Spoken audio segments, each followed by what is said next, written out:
Hello. Have you reached the age when fortune tellers offer to charge you half price? Do you find that instead of combing your hair, you've started arranging it? Is it beginning to seem more and more unlikely that Cosmopolitan will ask you to pose for next month's nude male centerfold? Now, if your answer to all those questions is yes, well, perhaps this next 30 minutes may help persuade you to come in off the ledge. Because it's another sentimental saunter around the 1930s and the 1940s, those long-gone days when a child could still be christened Fanny, and when people who performed in the streets for money were called buskers, not muggers. And the team who'll be helping to unpack our bag of bygones are that talented trio who scored such a hit in a recent Command performance by recreating that matchless 1930s and 40s variety act, Jimmy James. So let's meet them, starting with the gentleman who portrayed Jimmy James himself, because in addition to being a top-line scriptwriter and producer, he also happens to be Jimmy's #1 son, Mr. James Casey.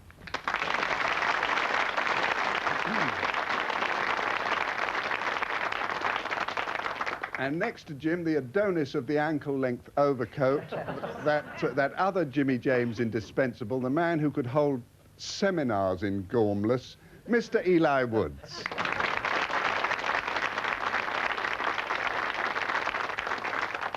And nearest to me on the sofa, someone else who served a term in the Jimmy James School of Wit Sharpening, the star who brought versatility back into style, Mr. Roy Castle.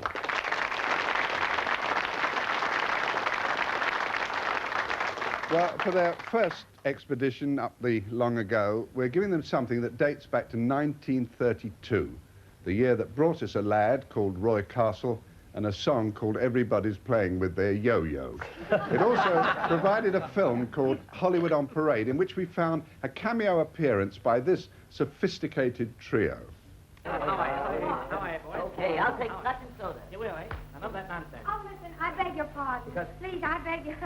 Is your name Ted Heel? No, Ted Healy the name is, not Heel. Oh, listen, did you originate stogies? What? Are you the first one that ever had stogies? Say, Poppy, I want you to be a nice boy. When you're a nice boy, your fairy godmother always watches over you. You what? Your fairy godmother always watches over you. I got an uncle I'm not sure of. None of that now. Go ahead. Let me hear more about that. But Now, go I ahead. want to know. You know, I know. But I know how you make people laugh. You do, huh? Yes, I certainly. How? Uh-huh. No, you're wrong, lady. He's wrong, indeed. Yeah, this is the way. Take your time. He's kid. wrong. This Just is the relax way. yourself. Do that again. Do that again. It took. He's wrong. Now, this is the way, isn't it? Okay. Pardon me. Who started this thing here? Wait a minute. Come on, yeah. Okay. Well, I'm heading for the left. Eli, do you remember who they were? The Three Stooges. Three Stooges. Very Do well, you remember their first names? They were... It's Larry, Moe, and Curly. Curly, Yeah, very Larry, Moe good. and Yeah. Curly. Now, the fourth man in that scene, you actually heard his name, but just to remind you, James, this guy that you see on the screen now was the man who they worked for. Ted Healy. Ted Healy, indeed. Now, Roy, you're really too young to have seen much of their work, didn't you? Yes. Let's face it. Yeah. I used to watch them on Saturday mornings with the Flash Gordon episode. Oh, that's right, yeah. Now, but what they did, obviously, as we saw there, they always injected a lot of GBH into their kind of, a lot of physical stuff. But because you don't work like that, do you have any kind of weakness for that humour? Does it make you laugh? Oh, well, it makes you laugh, does it? That where he did the 3 slaps there, pa pa pa. I mean, that was very clever, wasn't it? Yeah. As well as being funny. Yeah. But and the stick in the fingers in the eyes. It's not only very clever, it's very tempting. You get thrown out of football matches for that now. Yeah. Now, James, Jimmy never did that. Although there were 3 of you working there, he never did any physical stuff like that, did he? No, we actually did some once, by accident in a way, because we did a closing number called a Johnny Ray's, 01 it was. And because neither my father or Eli knew it at the dress rehearsal, he said, well, you sing it and we'll mess it about. So I insisted that I had to do it for real. And I used to go berserk. And I once punched my father in the nose, and we had a week off work, and I knocked him under the back tabs. And somebody, with a sense of humour, his head disappeared, you see. and somebody grabbed him and dragged him out altogether, and he just disappeared from the stage. But other than that, there was nothing physical. No, it was only accidental. But Eli, did you used to rehearse? Did he make you rehearse a lot, Jimmy James? No, he never rehearsed, never. No? He never had time, actually, you know, for his race horses. He was always backing horses. You know that thing that never fails to corpse me? That thing where you do the thing with your necks. Well, how did you know when and how to do that? Well, I had to watch him. Always I had to watch him. You know, I could never sort of look at the audience. You know, I looked at him. Can you show us one of those? Yeah, we have to stand up. Yeah, come on. Get up. Yes. I have to watch for a certain movement. Yes, and we're talking, and I'll tell you another one. Come on, stand now. What's the matter with you? Listen, I didn't know I was in it. Listen, the fellow, okay. Somebody going through your legs. yeah. Did we do it? Have we done it yet? Yeah, we've done.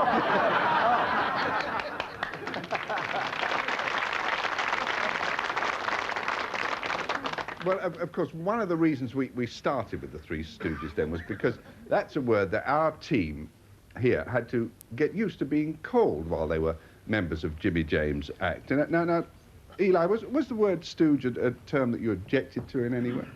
Well, I always did think it was a derogatory term, you know. Yeah. Hey, that's not a bad word for me, is it? That's very good. Yeah. Would you say that? I mean, because they call people who assist a comedian, it's either a stooge or a feed. Is there a difference? Or is it the same? Yeah, I always thought.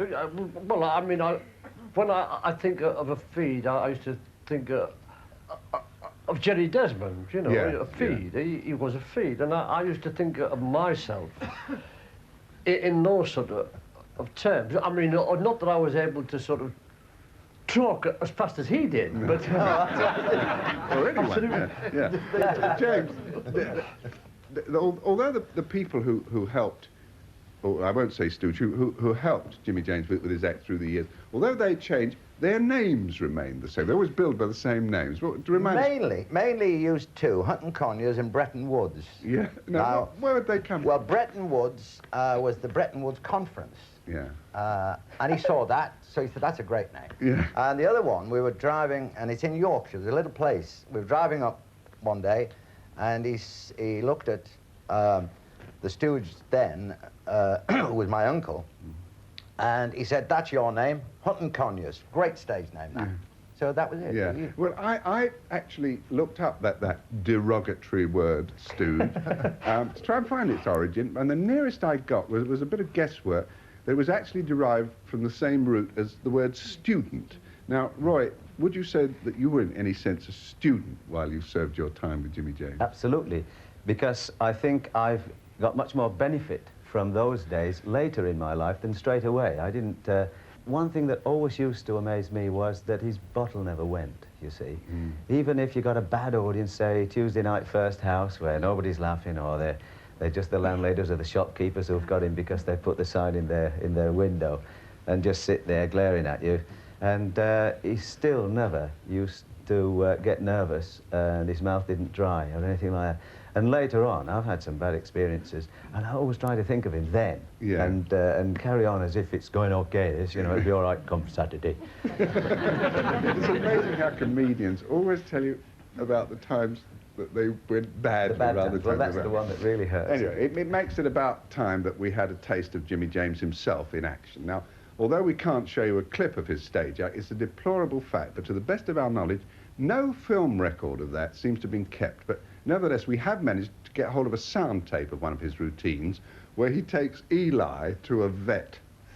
Excuse me, mister. Excuse me. Yes, what do you want? Well, I have a note for you. It's about our Eli.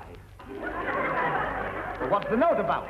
Well, last Monday, our Eli bit a fella's ear off. So the magistrate said he'd have to see a cyclist and get examined. I should think you mean a psychiatrist. Ah, that's it. Have him analysed and see what he's made of. Yes. Yes, the man wants to know what you're made of. Sugar and spice and all things nice.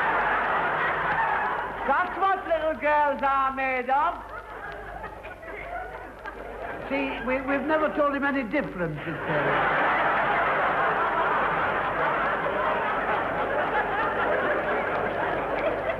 Such innocence. You wouldn't think he bit a fella's ear off last Monday, would you? I don't know about that, but this note is not for me. It's for a psychiatrist. Yes, well, we've been to him, and he told us to see you because he only deals in human beings. Now, Roy, you weren't in that one, were you? No, that was Dick Carlton. That was Dick Carlton. Now, Eli, what would you say that we missed most by only hearing that, by not seeing Jimmy? Well, he was visual, of course, as a comic. I was, obviously, you know, with my face. His downfall on radio, actually, was he could never read. I mean, whenever he spoke to you, he looked at you and he said 4 or 5 lines, and then he didn't know where he was.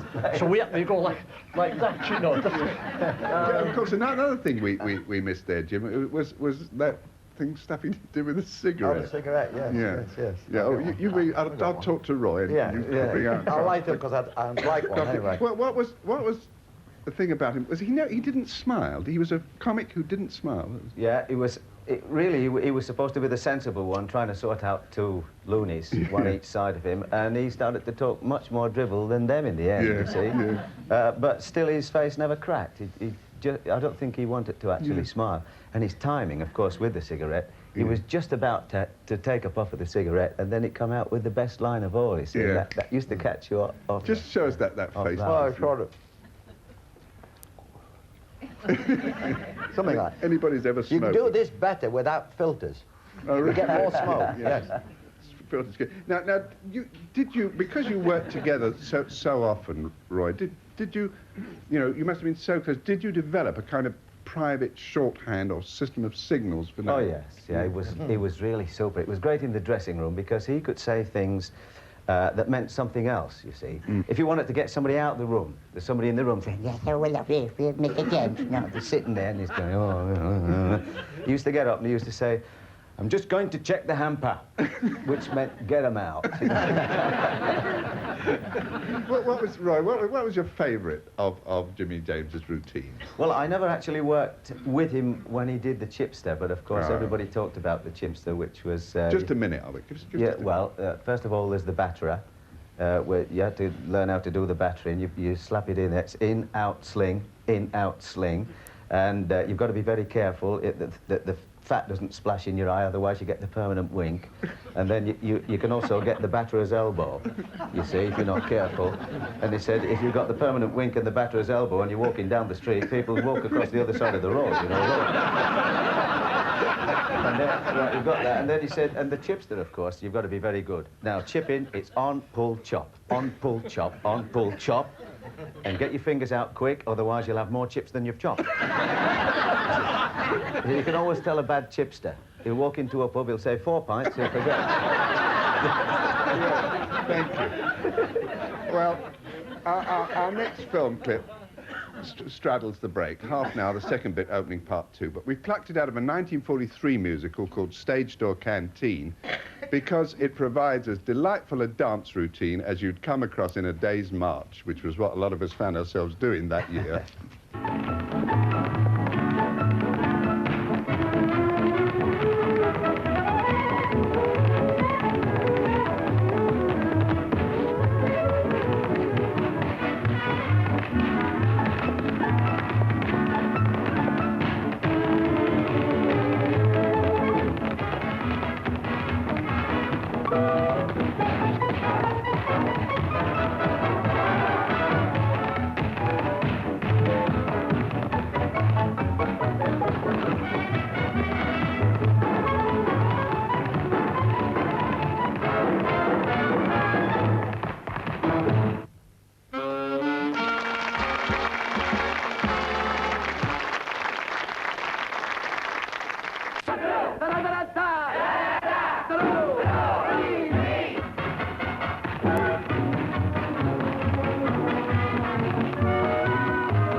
Well, right, we put that in for you, but I'll come to you later. First of all, Eli, who was he?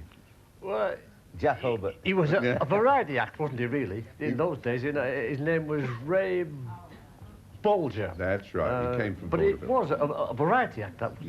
Yeah. Did you ever do any dancing? You ever done? I never had the energy. No. Yes, I did, actually. Yeah.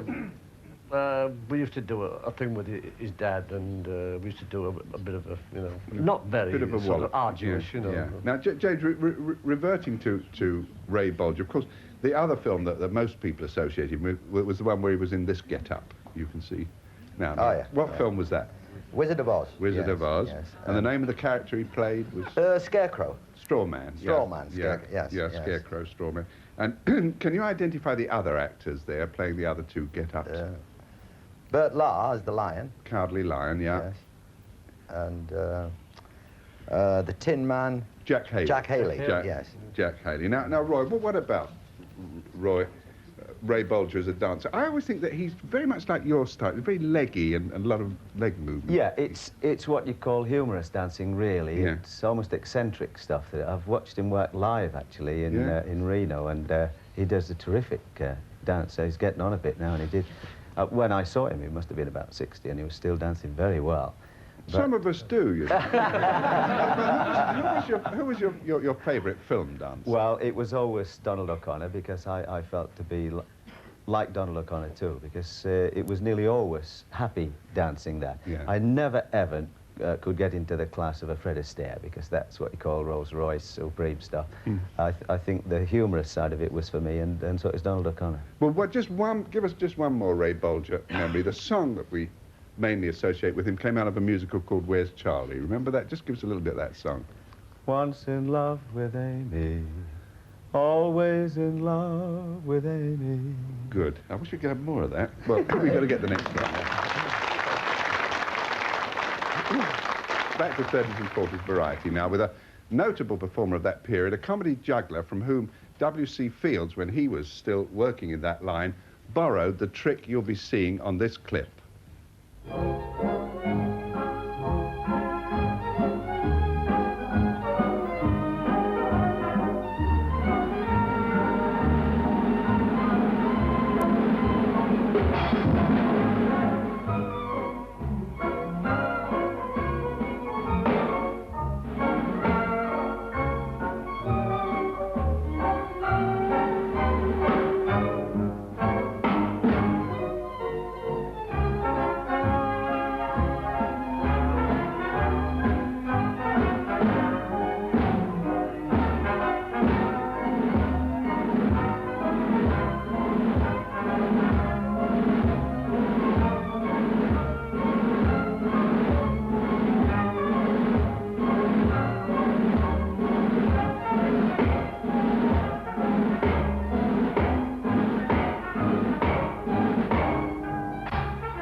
That's a lovely pit orchestra sound there. Yeah, that's the gag when he broke it. That was his. Fields, yes. That was Fields did his. that afterwards, yes. Eli, do you happen to know who that was? I know of him. I never actually sort of seen his act. His name is Rebler. Rebler, right.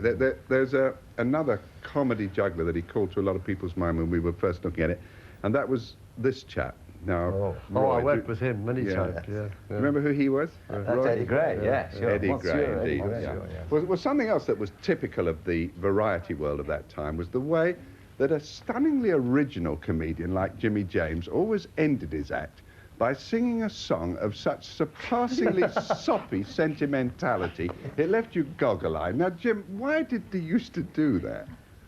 I'm not sure, but everybody did. I mean, Max Miller used to, you know, do all the gags that are a bit near, and then he'd sing about his mother. And, you know. Well, we everybody dug did. up one or two of those sentimental ballads that 30s and 40s comedians used for what was called getting off on.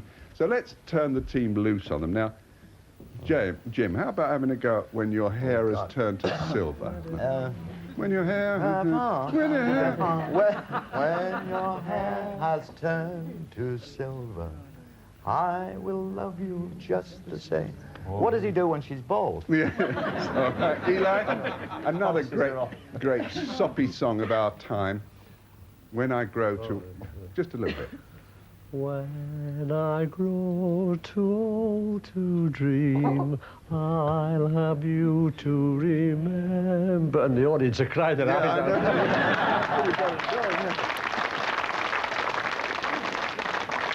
Right. Here's another nonsensical sentiment. Oh, yeah. Is Yvonne? Is that Yvonne? That is Yvonne, yeah. I'm in love with two sweethearts, and they're both in love with me. You got it a bit high here. I'm in love with two sweethearts. That's it. One of those. One of those turned out to be his mother as well, didn't it? How about the three of you doing one of the songs? What was Moonlight and Roses, Jimmy James, you always used to do. How about... He always finishes his drunk acts on that. Yeah, all right. Give me that a touch-up, yeah? What's the key? The What is it? Moonlight and roses bring wonderful memories of you. My heart reposes in beautiful thoughts so true. Moonlight discloses sweet golden dreams sparkling anew. Moonlight and roses bring memories of you.